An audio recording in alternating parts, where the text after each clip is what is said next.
Hi, good afternoon, everybody. Thanks for joining us on this uh, sunny April day. This is a Lextran Board of Directors work session meeting, and the work session is a way for us to present the first draft of our fiscal year 2021 budget and for the board members to ask questions about the budget and talk some about what we might see in the second draft or in the final draft. So no official action is taken. That's a little different than a regular Lextran board meeting. So that's the difference between a work session and a board meeting.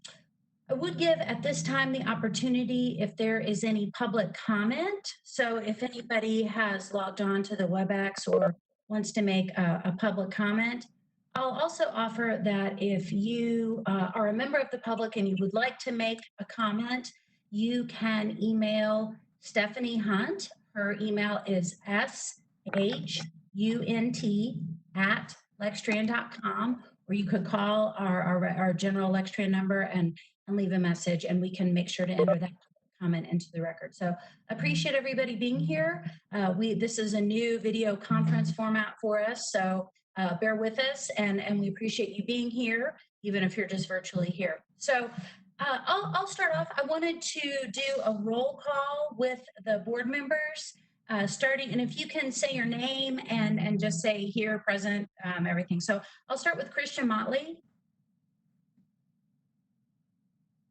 This is Christian, I'm present. George Ward. George Ward, present. Adrian Thacker. Adrian Talker, present. Thacker, excuse me. It's okay. Elias Haddad. Okay. Maybe some folks that are joining late. Marcy Kruger Sidebottom. Marcy's present. Rick Chrisman. Rick Chrisman, present. Joe Smith. E. Henson.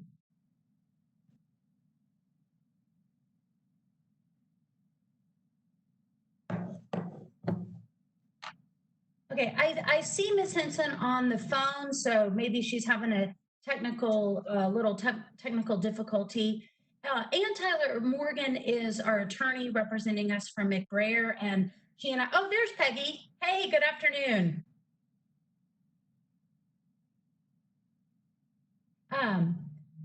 We have, pursuant to some of the changes right now due to the pandemic, video conferencing is available for public meetings. And if somebody is not able, we're trying to see if you can join just by phone.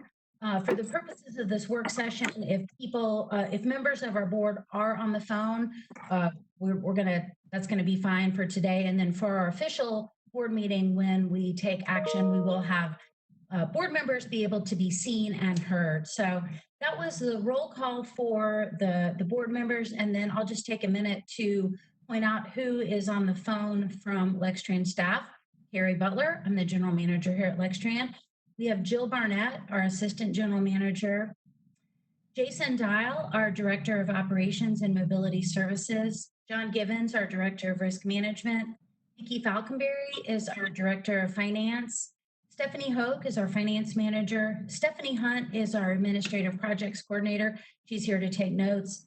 Fred Combs is our director of community relations planning and information technology. And Alan Jones is our systems administrator, and he is helping to coordinate the technology piece of this.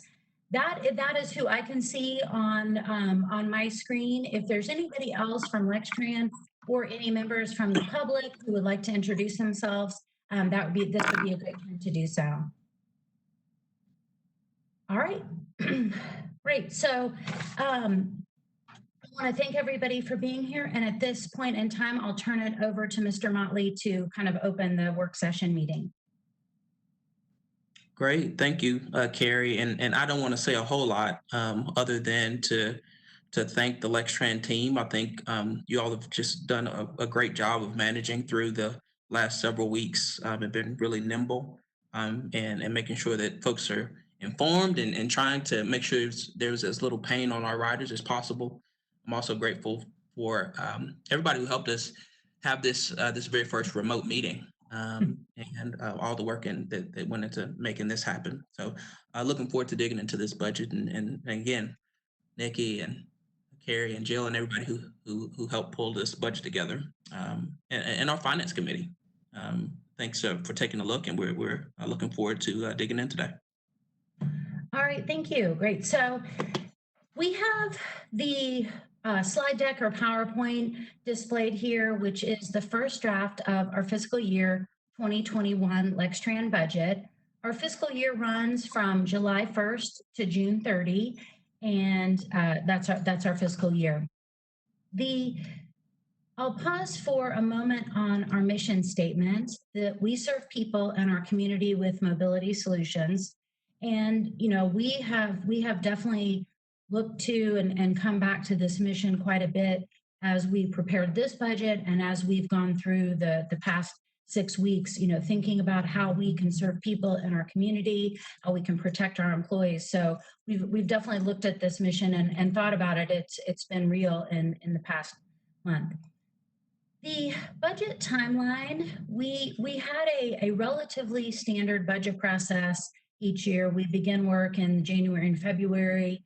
We kicked off with a strategic planning exercise in January where we looked at some of the strategic priorities and have continued to work on that just a bit, but in the past weeks, we have not wrapped that up as I would have liked to, but just have had our focus put towards the COVID-19 pandemic.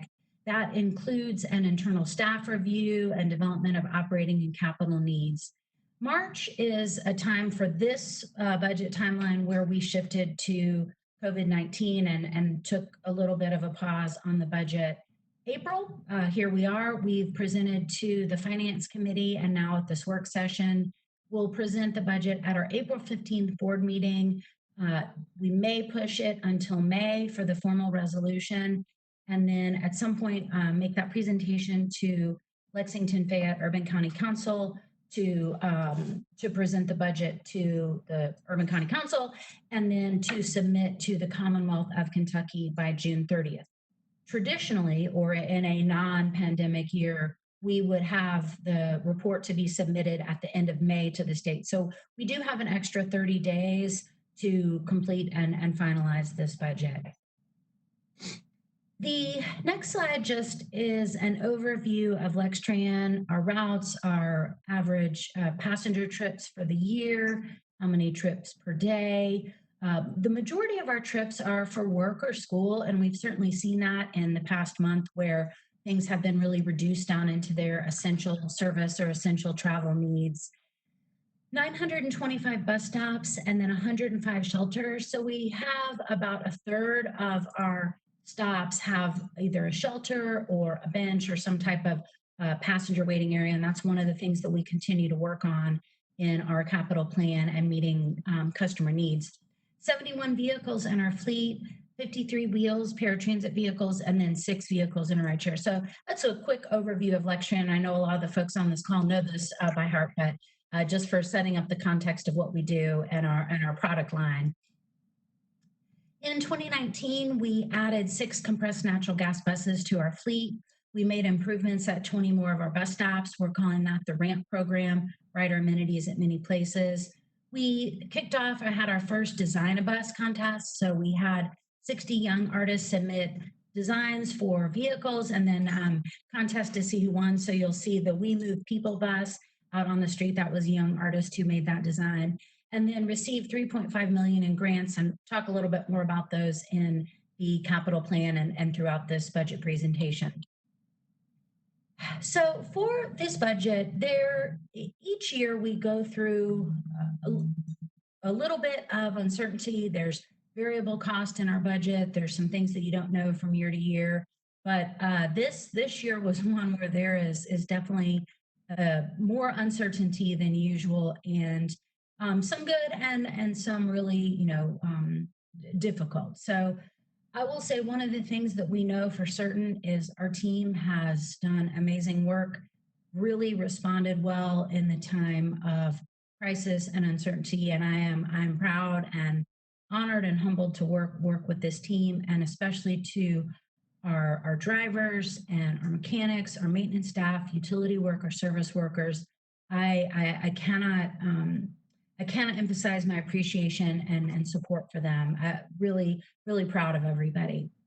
We also received word last week that the CARES Act, which is a federal stimulus program, allocated funds or apportioned funds to Lextran, and we'll talk more about that. So that was a significant increase in available funding for us that will help this year, certainly. We know what our per trip paratransit cost is. We know some other of our contracted rates, some of our multi-year contracts. So those are the things we know. We know there's going to be health insurance premium increase, and then also that our auto liability has increased as well. On the unknown side, as everybody sitting on this call or listening in, we don't know how long the COVID-19 pandemic is going to last. We don't know what the impacts are going to be. And that's another a really kind of big unknown that made putting this budget together different, certainly than years past. We're also not sure of the impact of the Families First Act, which affords people a family medical leave rights to take time off to care for family members or to recover from the illness. So that's kind of one of the unknown things. We don't know what that full impact could be. And then kind of in the middle of things that we know a little bit or not, we are in the midst of contract negotiations. They have been postponed. We haven't quite figured out a way to do negotiations without meeting in person. And so those are on hold. Our contract would expire June 30 of this year. Those are on hold. Uncertainty about the wages for union employees as it relates to the contract negotiation. Our diesel fuel cost varies throughout the year, so that's another one that we know fluctuates. While we know our per trip paratransit cost, we're not clear on the total number of paratransit trips. We've seen a decrease in ridership and use for paratransit over the past 3 weeks, but we assume as things get back that we'll see that uptick in paratransit trips. We're not sure what will happen to the revenue from our mass transit fund. These are the property tax dollars that we collect each year from the 2004 referendum. So don't know where that is. And then we are also have a financial services request for proposals out on the street right now. And that may change some of the debt service for a loan that we took out to finance our headquarters project. So always a little bit of uncertainty and a budget preparation, but this year was one where we were getting, we're not sure about many things. And then we did get some information at the last minute from federal funding. The assumptions that we have moved forward in this budget, we are receiving $13.8 million from the CARES Act. We did not, we found out about that really on Friday, late last week. So we have not put that number in or thought how we're going to spend it. So you won't see those dollars reflected in this first draft of the budget, but we will be working towards that in our second and of course our final draft. We have assumed a steady rate of return from the mass transit fund. So our property tax funds come in, we're assuming those to be level. We've assumed $2.20 per gallon for diesel. That is higher than what we're paying right now. But again, that fluctuates from year to year and throughout the month or each month throughout the year. We're also assuming a steady wage rate. We're not planning for any service cuts or layoffs at this time. As I mentioned, our paratransit trips have declined in the past 3 weeks, but we see them to increase as we have over the past few years based on the trends.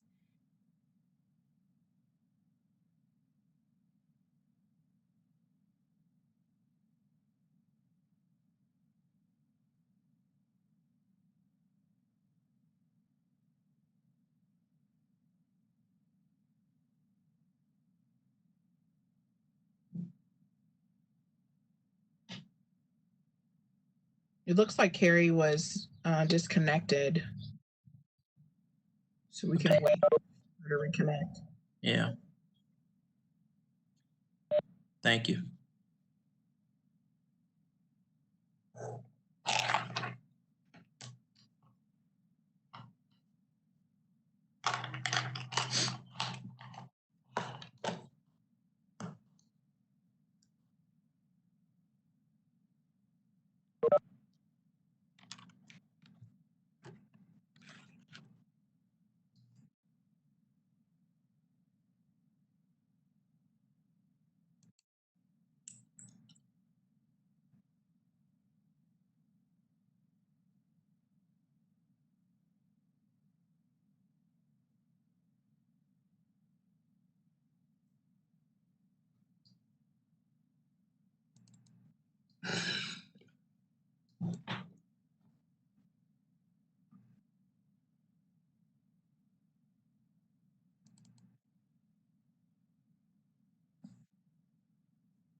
Lost connection.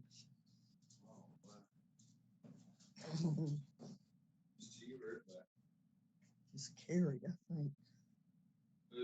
Just carry.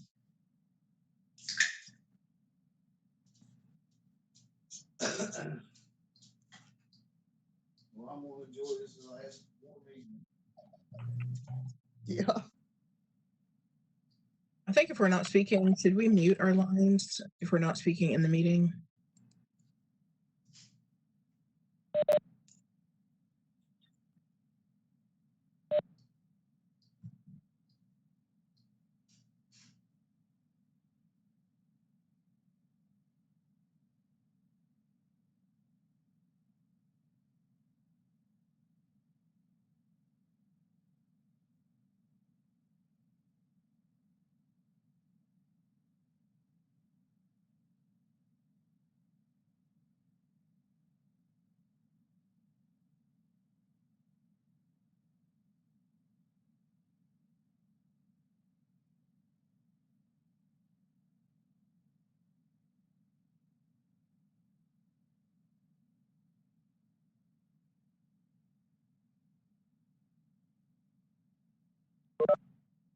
Oh,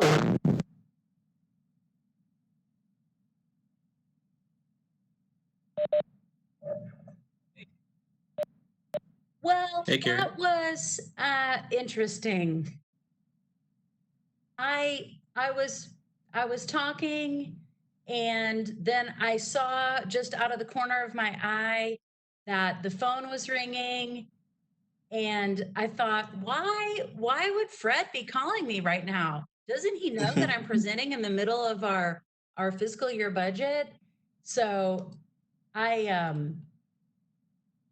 then I figured it out that something had gone wrong. So can everybody here at least hear me or see me and see our fiscal year PowerPoint? Yes, ma'am. Okay. Ooh, I will try to get back to where I was.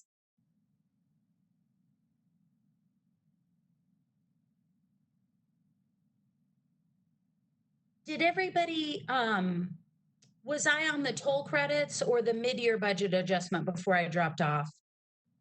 You had just gotten done explaining the 13 million from the feds. Okay. Okay. Well, I talked for a good while just by myself. I apologize for that. Oh goodness. Okay. So we did receive 13.8 million in support from the CARES Act, Coronavirus Relief Act. And while we didn't account for that in this first draft of the budget, we were really just getting wind of it and understanding how it might be spent on late last week, Friday afternoon, as we were putting this together. We will in certainly the second draft and then the final draft of the budget. We have assumed a steady rate of return from the Mass Transit Fund. That's our property tax dollars that come in each year. Assuming a $2.20 per gallon for diesel fuel, that does fluctuate over the years. or throughout the year. And, but right now it's relatively low and has been low, but we're budgeting that $2.20, assuming a steady wage rate, but no service cuts or layoffs projected at this time. As I mentioned, our paratransit trips have declined over the past couple weeks, but we assume that once things get back and people are making more trips, that our paratransit trips will continue to increase as they have been on trend for the past few years. Toll credits, which are a mechanism provided through the Commonwealth of Kentucky for a local match or non-federal share, those are no longer available for match for this year. So I'll go to the next slide. So we're assuming, based on this uncertainty and based on some of the things that we just don't know right now, that this year is likely for there to be a mid-year budget adjustment. Hold on, I'm getting some feedback about switching back to the other view on PowerPoint. Fred, do you mind to just chime in and give me a better, what is better to display?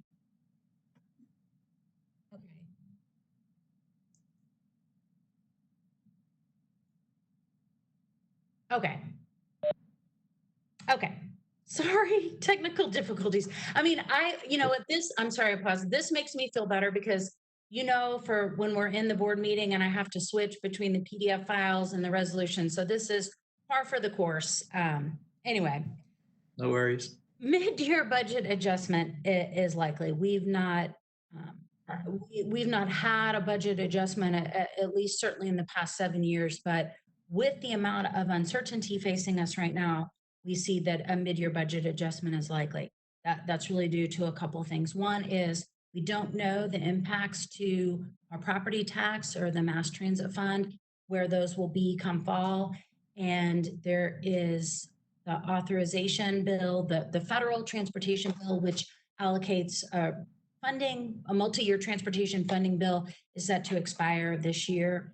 There was only a 1-year budget from the Commonwealth of Kentucky. And then there's some talk about another second federal stimulus or infrastructure bill. So just a tremendous amount of uncertainty from a financial standpoint, much less the uncertainty with the COVID-19 pandemic. So in a very worst case scenario, and our budget has been put together for a reasonable case scenario right now with the information that we have and what we know now. But if a worst case scenario is to happen, we are able to access a line of credit. We've maintained a line of credit with Fifth Third Bank for the past few years, so we would be able to access that line of credit.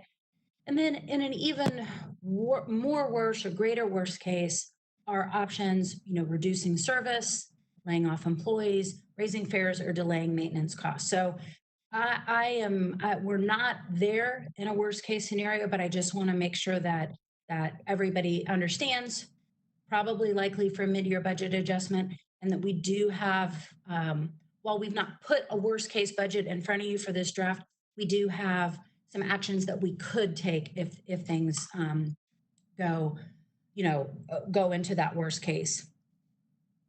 So the summary for the 2021 budget, budgeting total revenue of 29 million, total expense of 28.8, and then accessing 250,000 for reserve. Our total capital is listed as our fiscal year 2020 capital dollars, that's 11.6. And then just making a line item right here for the 13.8 from the fiscal year 2020 CARES Act. And so part of the reason why I talked about the fiscal year 2020 capital budget and the CARES Act is the CARES Act dollars are being apportioned to Lextran through the Section 5307 formula dollars, which are essentially a capital expenditure. They're considered capital funds. So we may be able to use those for some operating expenses, but they'll pretty much flow through our capital budget. And as I mentioned, we didn't include those in a line item in the capital budget because really we're just finding out about the apportionment last week and how we can access and use it. So the 5-year capital budget, again, shows some key projects that I'll point out. our electric bus and chargers, bus canopy, ITS technology services. At this point, no real changes to the 5-year capital budget and including that 2020 spend. Again, our capital funds come in through Section 5307, 5339, either bus and bus facilities or the discretionary low-no. That's the low and no emissions program, which has allowed us to purchase electric vehicles. CMAQ, that's the congestion mitigation and air quality. Again, a grant program that's allowed us to purchase vehicles. And then some state funding. We are able to do a comprehensive operations analysis through some state funding. Section 5310, that's enhanced mobility for seniors and people with a disability. And we've been using those dollars to make improvements on the sidewalks and boarding areas, that ramp program that I mentioned. So from the capital budget, I'll move forward just for some of the selected projects with the capital improvement. I mentioned a comprehensive operations analysis. This has been funded with planning funds from the state Office of Transportation Delivery. And this comprehensive operations analysis, we did one 5 years ago. So some of the board members that were were on the board then would remember that comprehensive operations analysis. It takes a look at our system, how we're designed, the routes, how our routes are laid out. And this will give us a lot of information about, how we could deliver service, any changes we could make. And it's well timed for that worst case scenario if we did have to make changes on the street or make changes to service on the street, that we'll have data and information about maybe some different service delivery methods or where we can allocate resources differently to provide service. Our fleet replacement plan, that's our vehicle replacement each year. Our ramp program, as I mentioned, make improvements to boarding areas and benches. We'll officially kick off the transit center improvements as part of the Tom Branch Trail. They've started work on the trail on kind of the farther edge, and then as it moves forward, we'll make improvements here. That's that improvements to adding 2 crosswalks to either ends of the transit center, improving our platform area. And then our next phase of the transit center is to make improvements to the passenger waiting areas and then our back of house or back office functions there. So we have our customer service windows and then our driver break room. So that's kind of the phase 2 of that transit center project. And then, as I mentioned, we have the canopy project. So the canopy project was part of our original envisioning for our headquarters project here. And this is a covered storage area for our vehicles. And this canopy project will allow us to also complete some of our sustainability efforts here. We're looking to put solar panels and some rainwater collection, as well as electric bus charging infrastructure in the canopy in the ceiling. So we haven't started any of the architectural work or renderings on that. So, but that's something that will happen over this next fiscal year. And then we have worked on our technology and communications feasibility study, and so maybe look to do some of the procurements in this 5-year capital plan. I may take a pause and just see if anybody has any questions on the capital plan or any of the budgets that I presented thus far. All right. Harry, you said when you're talking about the knowns and unknowns, you mentioned something about the refinancing of our Yes. bank loan. How is that related to the unknowns? The financial services RFP is out on the street right now, so we don't know what we'll get back from banks as far as what our refinancing options would be. Oh, Okay. Carrie, Yeah. for the ramp program, I'm trying to think back on if we plan to do like some 50 investments in the improvements. Do we have data from this first year that allows us to project how many more we would be doing, or are we just kind of going fixing them as we go? You are exactly right. We had put together a plan for 50 improvements total, and then we had budgeted, or we had funds to do, I think, 20 of those, and then we've made improvement. Let me ask Fred if you have any specific information or other numbers on that.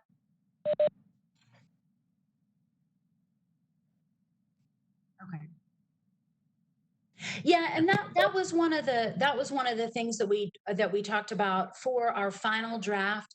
We want to make sure to highlight some of the work that we did on that ramp project. We just didn't make it into this round because we have, we've made some progress on that for sure. So okay. All right, thank you for that. And that's a good reminder to add that to this next draft of the budget. Carrie, Yes. this is Peggy. Hey. Can you see me okay? Yeah, great. Okay. I was curious. We talked at, I think it was our last meeting about the fleet replacement plan. Now I Mhm. know that this is, 5 years going forward. But we talked about the federal dollars and how those are not a given, that we're going to get that money. So how are we projecting those in the budgets Yeah. in order, that we talked about, I know there was like 17 buses that are really aging out. Mhm. And in order not to have a year where we need 17 buses, but as a replacement. Yeah, excellent. Yeah, you're exactly right. And if you had asked me that question a week ago, I would have answered it differently because you're exactly right. That multi-year transportation authorization bill, which is the primary method for, or the primary source of funds that we use to replace our fleet, is set to expire. So there is uncertainty there on how we can use those federal dollars because we don't know what that next authorization bill will be. But with this CARES Act funding, so this 13.8 that we're getting from the CARES Act, those dollars are eligible for fleet replacement.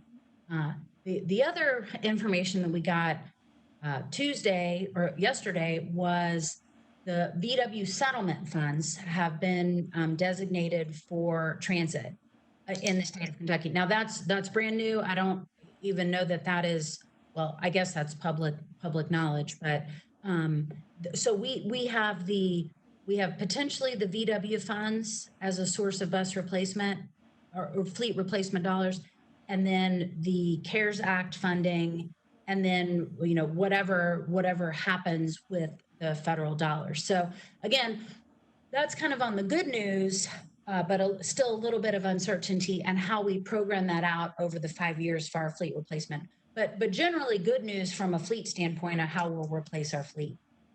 Okay. I just think we really need a solid plan moving forward for Yeah. fleet replacement. I think that should be a definite priority. Yeah. And then the ramp program, if Fred could get us a list of, I think at one time there was a project list, what's been completed, what needs to be completed. And I keep advocating for one on Oxford Circle that I know That's right. is really not accessible, and it's a shelter. But whenever, I wanted to make that comment if we could get that, whenever Thanks. possible. Yeah, definitely. Yeah, thank you. Okay, well, thank you. Okay, great. All right, moving on to the revenue. Here is a chart of our fiscal year 2021 revenue. Again, the majority of our funds from that property tax revenue or mass transit fund. The University of Kentucky partnership, this is our Blue Pass program, which is your UKID as good as a transit pass, our advertising on vehicles, and then the service on campus. The next year, that gray pie that has the FTA capital maintenance, and then the red shape that is the paratransit. So those are our 5307, our formula funds that we split between preventive maintenance cost and then the capital cost of contracting. So we cover about half of our paratransit cost. That's our wheel service using our sort of regular $5307, not the new CARES Act dollars, but our 5307 formula funds.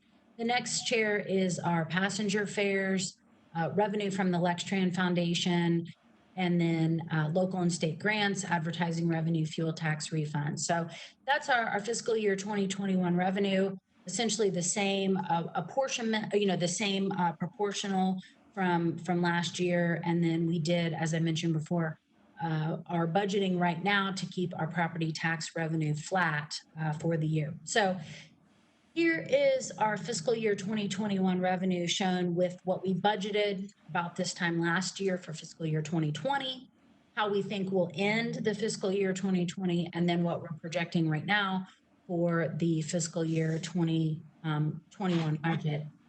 What we talked about this afternoon at the Finance Committee meeting was that if we're both looking at the projected year end for fiscal year 2020 and then what we might budget or what we will budget for fiscal year 21 is to maybe take our expected fare revenue down a little bit, because again, without knowing when folks can get back to work, if they'll get back to work, what will happen to our ridership after this, we think that the passenger fares, maybe we take down just a tick on that. And then also with the sort of a similar amount of uncertainty with the UK partnership, like, will they go back to campus? What will happen in July and August over the summer? So those were the two things from the revenue that we will just post after, since we have the Finance Committee meeting this afternoon.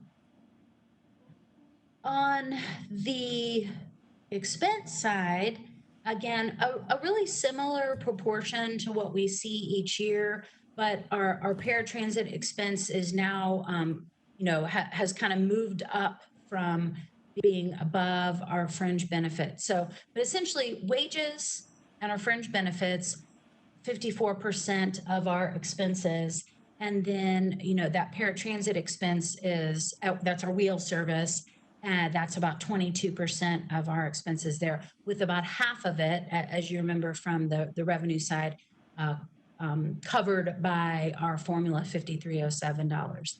And then the rest of the expenses broken out: materials and supplies, diesel fuel, contract maintenance. Contract maintenance is when we send a bus out for repair, engine rebuilds, other contracted maintenance, elevator repair, plumbing services.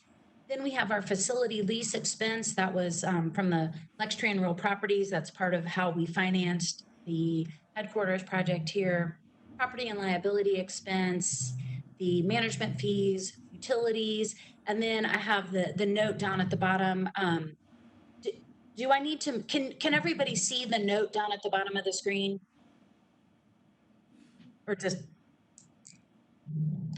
It's small if you want to say what it is really quick. Pardon me? It's kind of small if you want to say what it is really quick, Carrie. Okay, thank you. Now, hey, no, I can't barely read it. I got to get my glasses on. 1% or less each for fuel taxes, professional expense, CNG fuel, electric bus utility, advertising, interest expense, van pool, dues, travel, training, awards, and employee engagement. And if I click to the next slide, I believe all those are listed out in their. Yes. Okay, great. So this is our fiscal year 21 expenses as a chart. Again, it has our what we budgeted in 2020, our projected end, and then our annual budget 2021. And so then you see those things that are less than 1% are down here at the CNG, fuel taxes, dues. That should say dues, travel, training, and awards, and we'll fix that for the next draft. Any questions on the expenses, either the portion or the individual line items?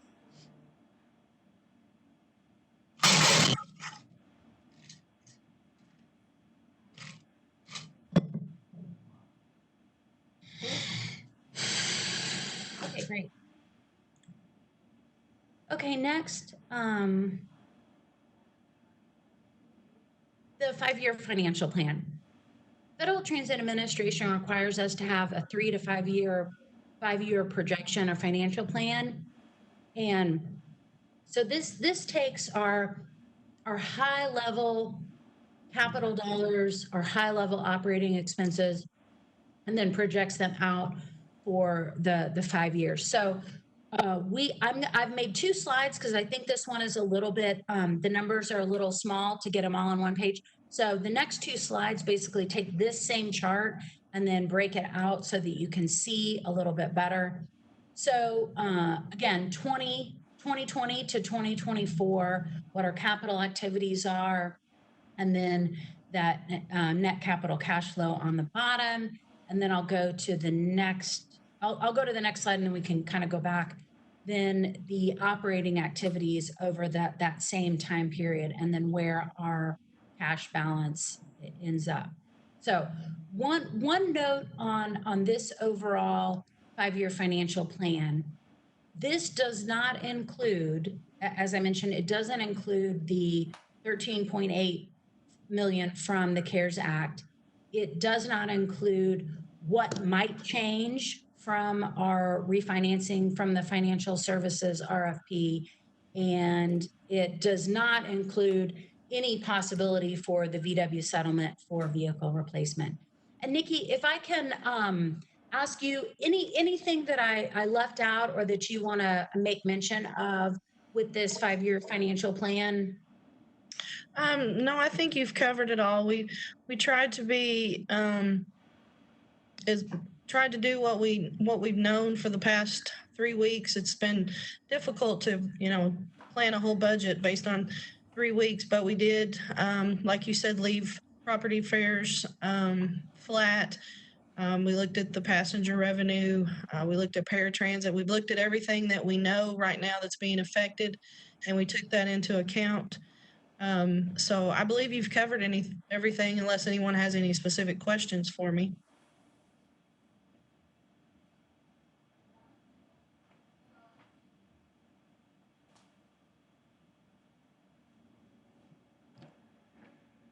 All right, that is the conclusion of the presentation of this first draft of our fiscal year 2021 budget. And again, uncertainty right now, very immediately, and then just generally, that was what was certainly a challenge in putting this together.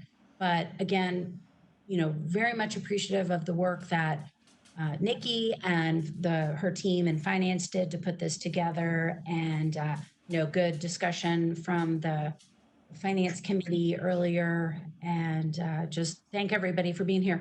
I'll open it up generally to questions about either the 2021 budget, financial plan. We can go back to the slides, but I'll kind of open it back up to the group if there's any questions, or if you want me to go back to any particular items. Okay. I don't know if you heard me before, but it looks like your mortgage payments are like cut in half between 2020 and 2021. I don't know if you heard my question previously. So aren't you said you weren't including the refinancing in this 5-year plan, but it kind of looks like it does. I'm going to defer to Nikki on that question, and I apologize. I did not hear you say that question earlier. I'm sorry. Yeah. So Nikki, can you answer that? Yes, this does take it down. At our last finance committee, we had looked at different options for the refinancing and the payment plan. So this one takes it down based on a guesstimate of what we've put out in the RFP of extending the loan out Right. more years. Yeah. So that makes sense, because I thought you said that it didn't take that in consideration, but it looks like it does.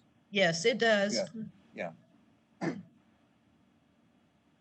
Carrie, I have a question about, you mentioned, we may need to take a mid-year review. of the budget. Is there a particular trigger or indicator that we might be looking at for the right time to do that? Or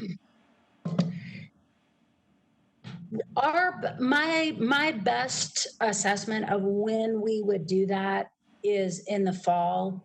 And by fall is when we October or November is the time frame of which we receive the property tax funds from the PVA and from the sheriff's office after they've been collected. So I think by October or November, when we know what those, what those are or when they're coming in, is when we would kind of put together whatever a mid-year adjustment we would do. And that's kind of where I was thinking, if we find out in October or November that either those have fallen tremendously or that they're slow, maybe they're coming in slower than normally, that would give us time in December or January to make that mid-year budget adjustment.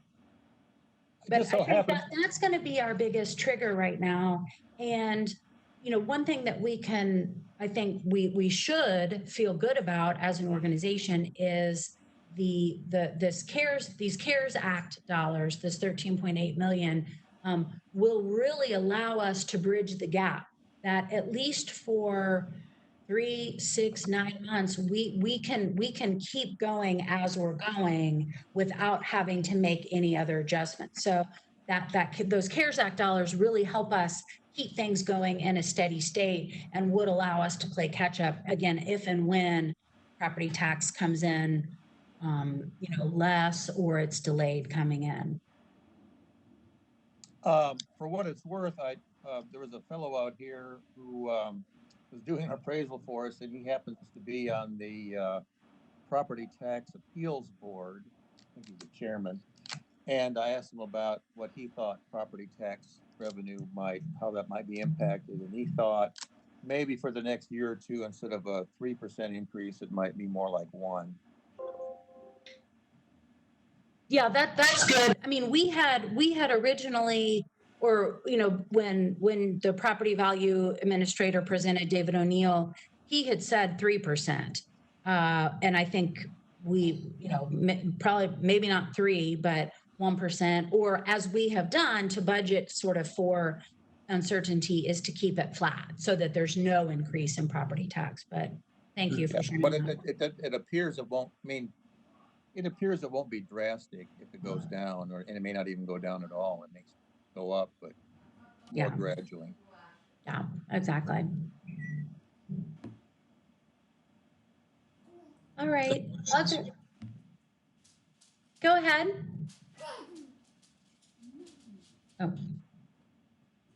Oh, I thought I heard a question. that was me asking if there were any other questions. Oh. Yeah, I'd like to say something before we end. One, I wanted to thank the team, and every year when we do these budgets, I know it's a lot of work, and this year, because of a lot of the unknowns, it created additional work and additional assumptions, and so thank you for what you've done. I'm very appreciative of the mid-year adjustment thought, because I'm sure we get a few months into it, we'll see that some of our assumptions were right and some of them were not. So we'll have to make those adjustments. I do look forward to seeing some of the recommendations that the Finance Committee made in the next draft.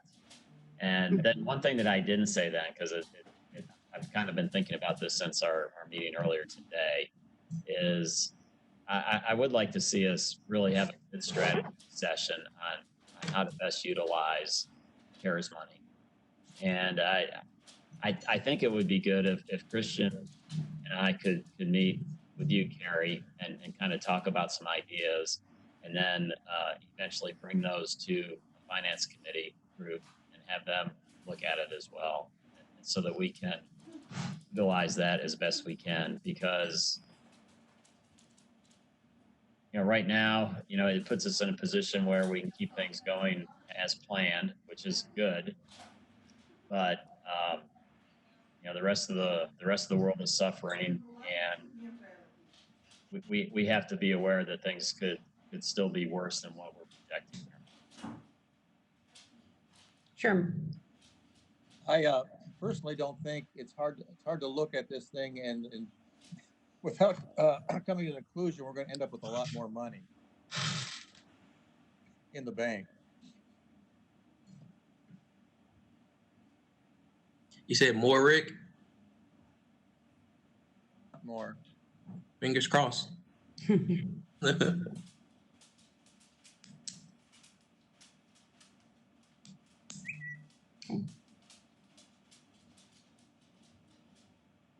Any other comments or questions?